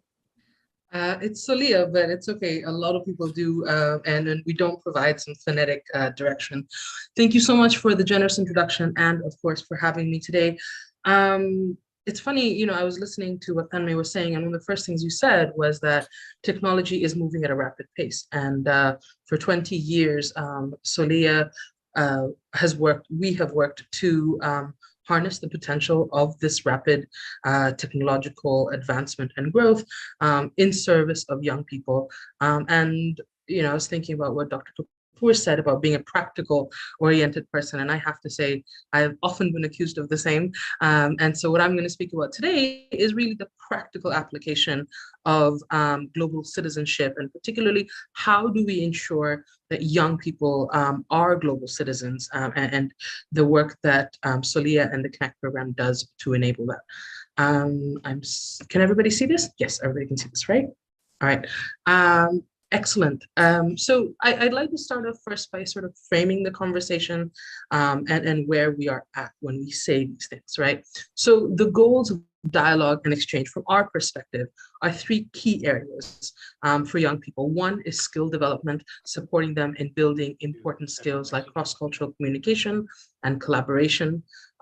We want to see a shift in attitudes towards greater empathy, critical awareness, self-awareness, so that they're able to sort of direct themselves in their learning and take ownership of their own growth and development, and activation, such that young people are engaging with difference constructively, with curiosity, and approaching the world essentially in a more positive way. So with this in mind, I'd like to go into telling you a little more about what the Connect program is. The short sort of version is that it is a technology-enabled cross-cultural exchange program that enables young people at universities to connect meaningfully across geographies and cultures to explore global issues. The way we do that, and some of the sort of key tenets of our programming, is that the Connect program is embedded in university curriculum around the world. We have partners in 37 countries. And essentially what happens is once the program is embedded into courses at universities around the world, they participate in the program where they are placed in small, diverse groups of 10 to 12 students. Each group is led by one or two facilitators who are trained in conflict resolution and dialogue management, and they engage with each other on a regular basis in synchronous exchange. So live person-to-person dialogue for 2 hours a week over a period of weeks, whether that period is 4 weeks, 5 weeks, or 8 weeks. The idea is that they're meeting with the same group of young people over a period of time in synchronous exchange, and able to engage with each other and sort of build the relationship that creates the foundation for very in-depth dialogue. Our dialogue is not just facilitated, but also multidisciplinary. I'll be speaking to our partners a little more, but the nature of the dialogue is both multilateral, so that young people in each group are engaging with other young people one-to-one from around the world, and it's multidisciplinary. And the idea being that when we look at small diverse groups, we don't want to just look at diversity in terms of geography and culture, but we also want to look at diversity of thought and engage students around investing in exploring each other's way of thinking. And one of the things, I've heard said a couple of times, especially Tanvi just now, is about giving students ownership. And so one of the things we do is we give students ownership over the process. So when they begin the dialogue, one of the things they do together is that they talk about what they think are the most important global challenges in the world. And then together as a group, they devise their own list of topics for the semester. So the agenda that they craft is what they will be discussing throughout the weeks of the program. There is an underlying semi-structured curriculum, but of course, we give ownership to the students to decide what it is that they think is important, and what it is that they find challenging in the world today. And that essentially enables over 4, 5, or 8 weeks for young people to be able to really critically deep dive into these topics, be able to engage one another more meaningfully, and often, almost always what happens is they're able to engage with not just the what they think, but why they think the way that they do. And it enables them to build some really critical skills in terms of cross-cultural collaboration, critical thinking, leadership, collaborative problem solving. But I'll get into all of that in just a moment. I want to take a step back and talk about who our participants are. We, in the Connect program, we work with universities in 37 countries, and our student body any given semester is represented by students from any 90 to 110 nationalities. We have an alumni body of 27,000 young people, some of whom are not as young anymore because the program began in 2003, but this is sort of demonstrative of our network, truly as global as we could manage.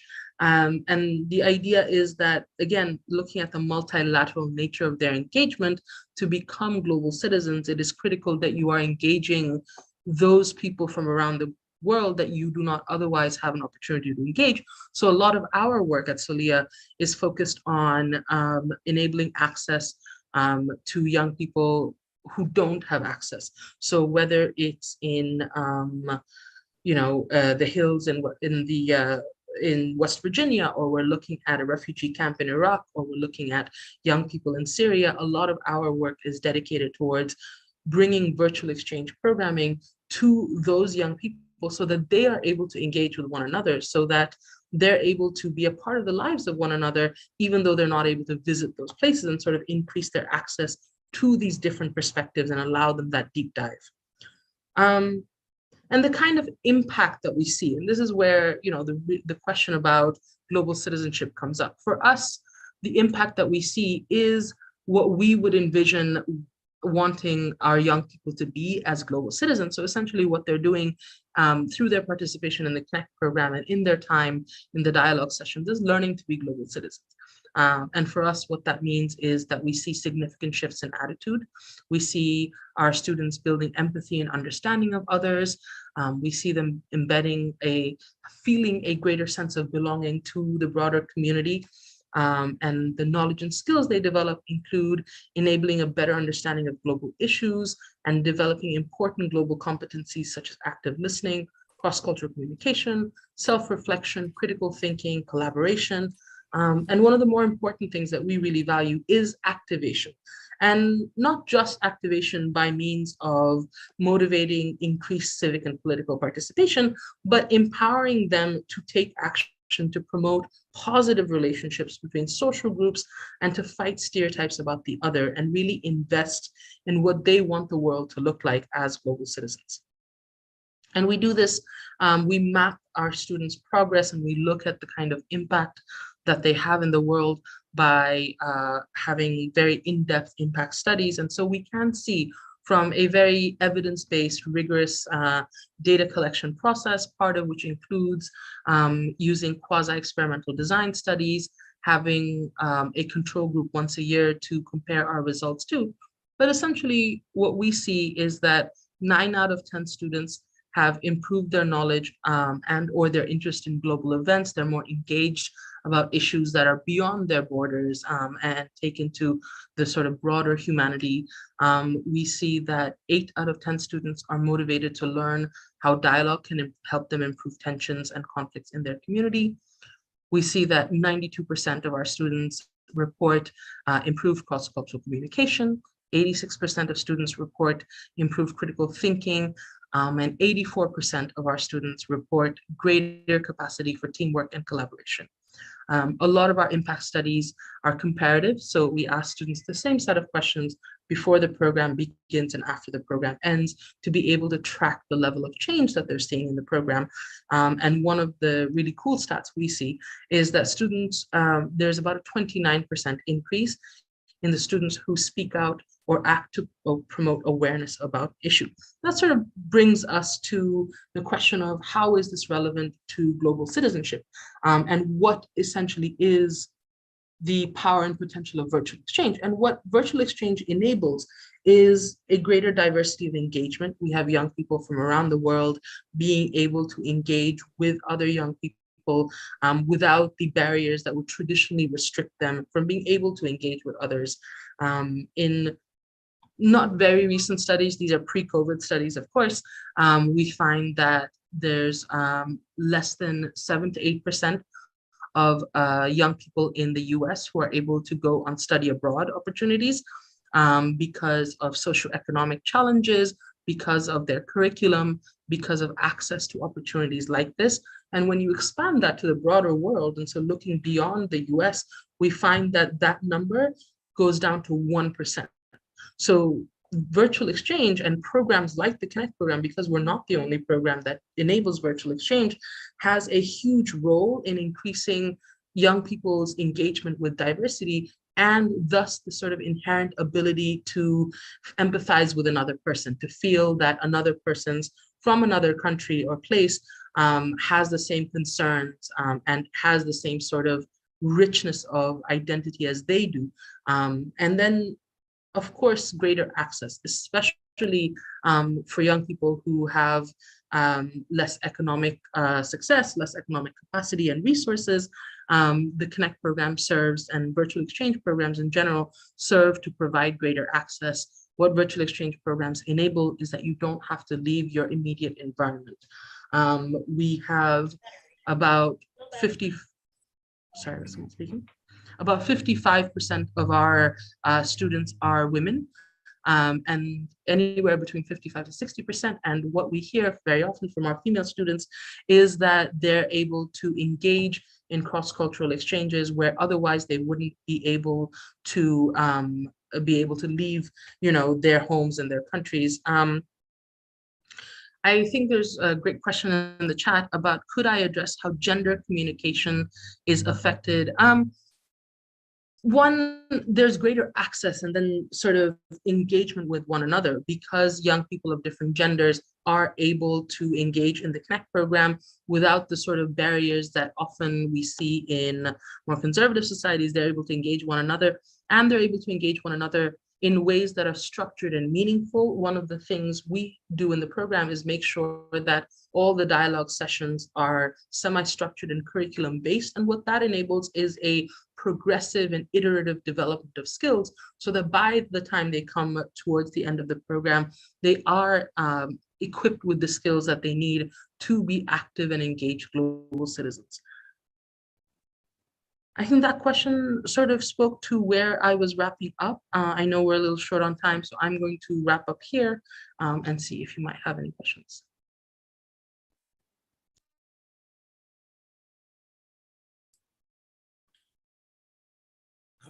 I would love to be a fly on the wall,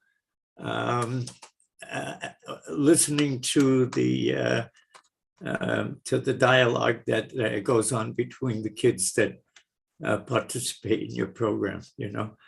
And I also thought I would just mention here that technology, it has its pros and its cons, but I'm wondering, should we also be considering at this time, as we begin our journey in this very new, and undefined place we are going to,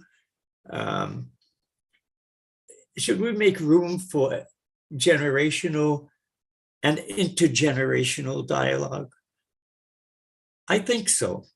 I think so. And I would love to know, if the audience and the panelists have any comments about anything that was mentioned by the presenters.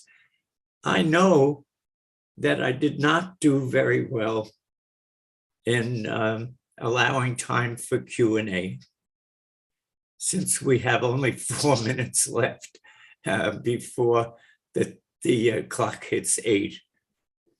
But I think I would like to say one more time how grateful I am to have had this opportunity to be with you, Dr. Kapoor, and with Dr. Raymaker, and with you, Nahid and Tanmay.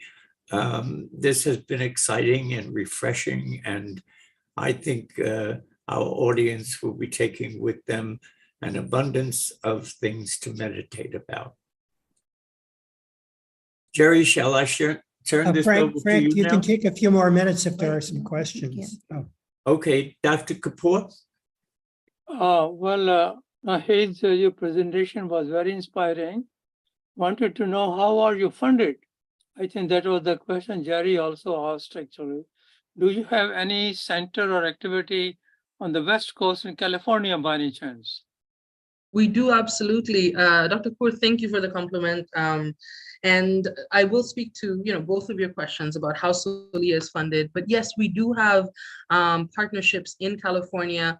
I would love to speak with you after, outside of this conversation, about what we can do together. But we have partnerships across 12 time zones. We have partnerships all the way from California to Indonesia. And part of our work is about how we span those time zones and enable young people from both those sort of extremes to engage with one another. Solia is funded, we're a non-for-profit, and so we're funded by a range of different entities, including the Stevens Initiative for Virtual Exchange. So we receive funding from the US State Department, through the Stevens Initiative, from the Bezos Family Foundation, and present and past funders have included the Ford Foundation, the Norwegian Ministry of Foreign Affairs, the Qatar Foundation. We ran 2 years of programming under the European Council's Erasmus Virtual Exchange programming. And so we work with a variety of funders, and the diversity of our funders sort of is reflected also in the diversity of our participants. There's obviously more information available, but the majority of our participants are participating fully funded. And the idea is, again, because of the goal to enable greater access, we try not to charge them. We try to work with universities and external funders. Thank you. Thank you very much. I just wanted to say, Nahid, I worked with your program for quite a few years. I'm retired now from City College, but I'm hoping to get someone to pick up that program at City College. And I'll be working with a couple of my colleagues there to see if we can continue the program at San Jose City College. I was very helpful to have that program. I had it at San Jose State and San Jose City College. It's a wonderful program, and you should be congratulated. Maybe it's something also Tanmay can look at as or something in, I don't know if you're in Canada also, but maybe Tanmay can connect you with some resources there in Toronto area. Are you in Canada also? We are. There are very few places we won't be. So, and if we're not, we're happy to go there. Yeah. There's nothing like exploring new countries for partnerships. Well, we'd like to get you involved in Kenya, because we do work in Global Ministries University is very active in Kenya at Tangaso University. So we'll explore a possible connection for you there also. Do you have any universities in Kenya at this time you're working with? No, we don't. Because of how Solia was founded and where our sort of origin comes from, a lot of our work is centered around North America, Europe, Middle East, and North Africa, South and Southeast Asia. So we work with Western countries and predominantly Muslim countries. But we do have partners where we don't have a presence. We have a coalition of virtual exchange providers that we work with, sister organizations that are doing amazing work of their own, that we would be happy to connect you to. If we don't work there, we know someone who does. Yeah, we have done some work with Egypt also, so that's another country where we're connected. Well, thank you so much, each of you, for your participation. We will be at the Parliament of Religions meeting in Chicago for a whole week. And we will be presenting this program basically showing this program. So you'll be seeing yourself perhaps again when we go to the Parliament. We'll do some live feeds there on Facebook. And perhaps some of you will ask you to come in if you're available for some of our, we'll have 8,000 people there at the Parliament. So we'll have our own booth and we'll be doing some live Facebook Live programs. So we're hoping some of you may be willing to be partner with us to present something as a Facebook Live event at the Parliament. We'll be in touch with you on that opportunity also. Thank you so much, Frank, for your moderating. And Frank, did you have any final thoughts? Thank you, Yes, Jerry and Marita. I'm sorry. I wanted to thank you, Jerry and Marita, again for their wonderful leadership and organizing this conference. Actually, it's a wonderful way to bring people from all over together, actually learn from each other. And Thank that you. is actually helping us become more global in our vision and perspective. That's what we need when you become a global citizen. So your vision of the world changes actually like that. So that's what actually the most important characteristic is, that to have a global vision in order to become a global citizen. Right. I do have a final thought, Jerry. Sure. Is there a way that we can continue this dialogue between anyone who wishes to, who has been listening?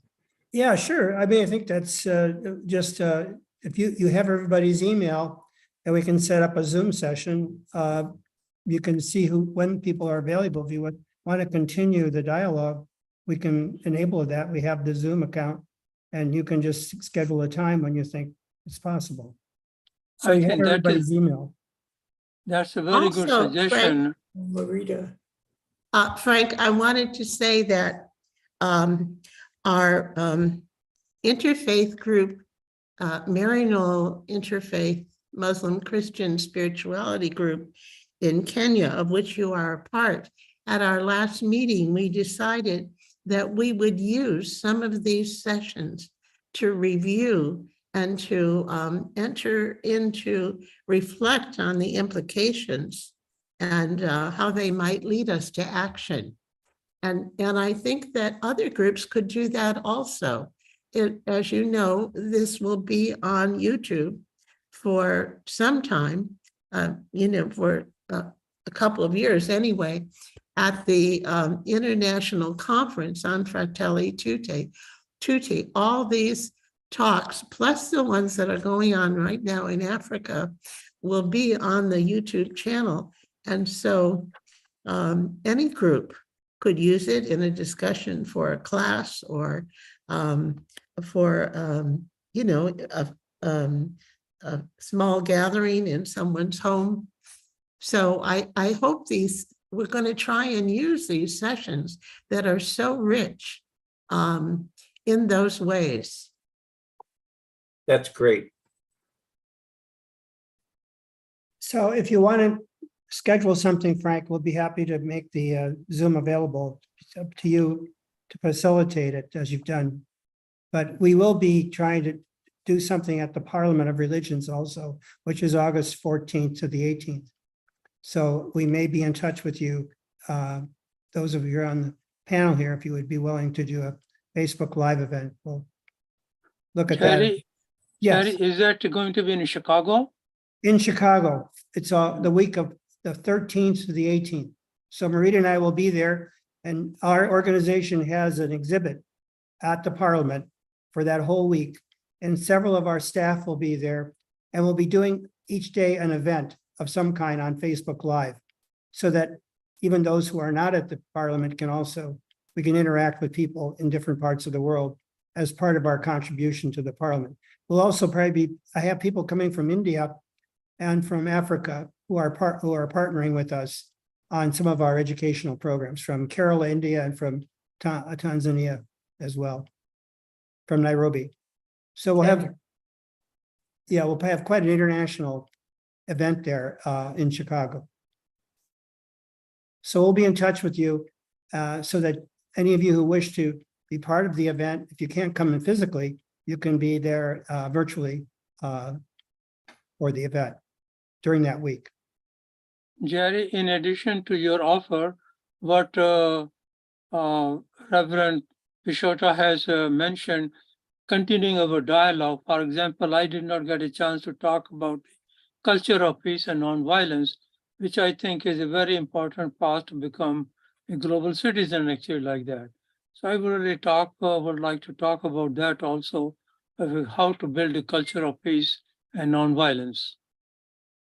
Well, I'm asking Frank and possibly Tan-Mei to work with you if that's possible. It'd be nice to have students. I'm going to go to Nahid here. It'd be nice to have something like that to incorporate it into Salia at Yes. this point. That's right. Because it's wonderful to have all the things you're talking about in your program.